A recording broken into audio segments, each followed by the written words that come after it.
Welcome back, friends. Oh my gosh, I'm so excited because Humphrey is going to the Lost and Found, and we got to find out if he gets there. I mean, he's traveling the school at night. It's so crazy. One wall had a cabinet with a big lock on it. I hoped that wasn't the Lost and Found since I didn't know how to open a lock without a key. Luckily, the sign on it read Equipment. I looked around and saw a desk against the opposite wall. On the shelf next to the desk, there was another sign, and this sign said, you guessed it, Lost and Found. That's it, I squeaked. Even though there was no one around to hear me. At least I hope there was no one around to hear me. Yeah, we know. There was a stack of boxes next to Mrs. Wright's desk. I was able to climb them like steps and make my way to her desktop. I paused to catch my breath, and I suddenly realized that Mrs. Wright wouldn't be happy to see me on her desk. Mrs. Wright liked to see everything in its place, and she thought my place was in my cage. Then I saw something terrible. Ooh, what do you think it is, boys and girls? Yes, that's right, the whistle. Mrs. Wright's whistle. It was laying right there on top of her desk. Funny, I'd always imagined that she wore that whistle everywhere, but I guess she went home without it. Whew, lucky for her family. It was silver and shiny and hard. I walked right up to it so close I could see my reflection in it. "You're not so scary," I squeaked. The whistle didn't say anything. I hadn't expected an answer, but still, I was relieved. "You're not so big," I yelled at the whistle. Again, the whistle was silent. "You're not so loud," I yelled again. The room stayed quiet, quiet, quiet. I could have stayed there a lot longer just yelling at that loud, rude whistle, but I had work to do. Mrs. Wright's desk was tidy, and so was the Lost and Found shelf.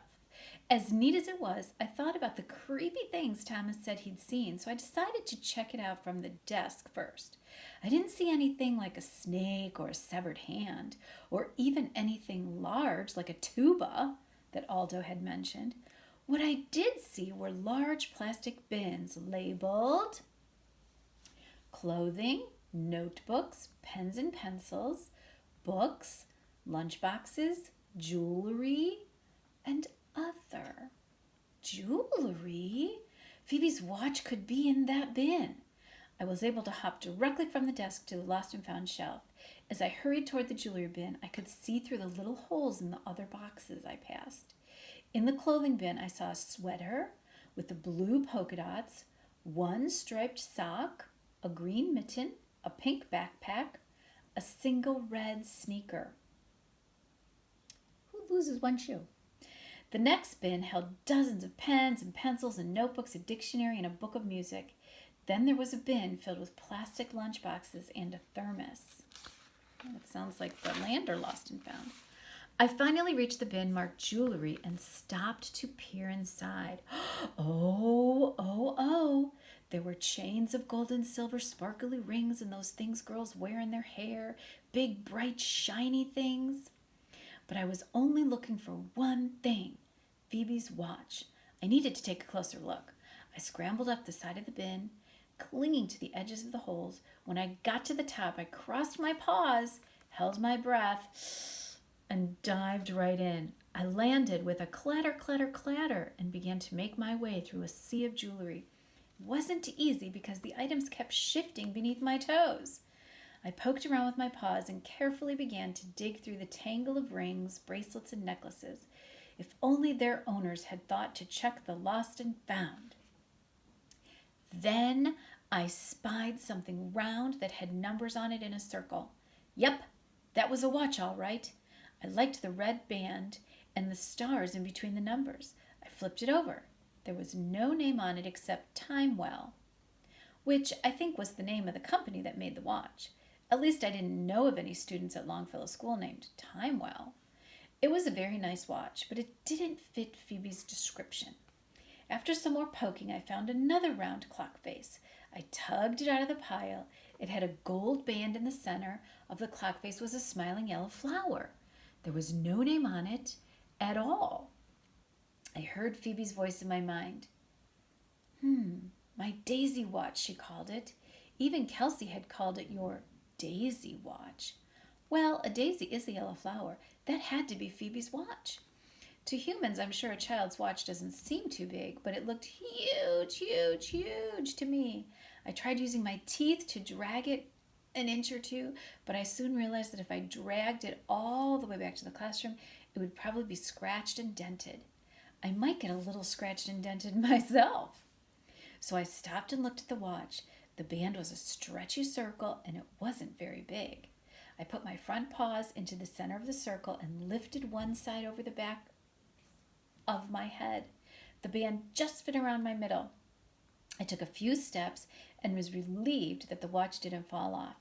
Getting out of the bin took all my strength because the watch made my body heavier. Once I got out, I scurried across the shelf and leaped onto the desk. The weight of the watch made me slide, and I just missed running into Mrs. Wright's whistle. Oh, that was scary. I came to a stop next to a pad of paper that had this word on it: military. Normally I wouldn't have paid attention, but I just heard Phoebe talking about her parents being away in the military and how she missed them. So I took a closer look. The paper read, MKC, Military Kids Club. It's a brand new club.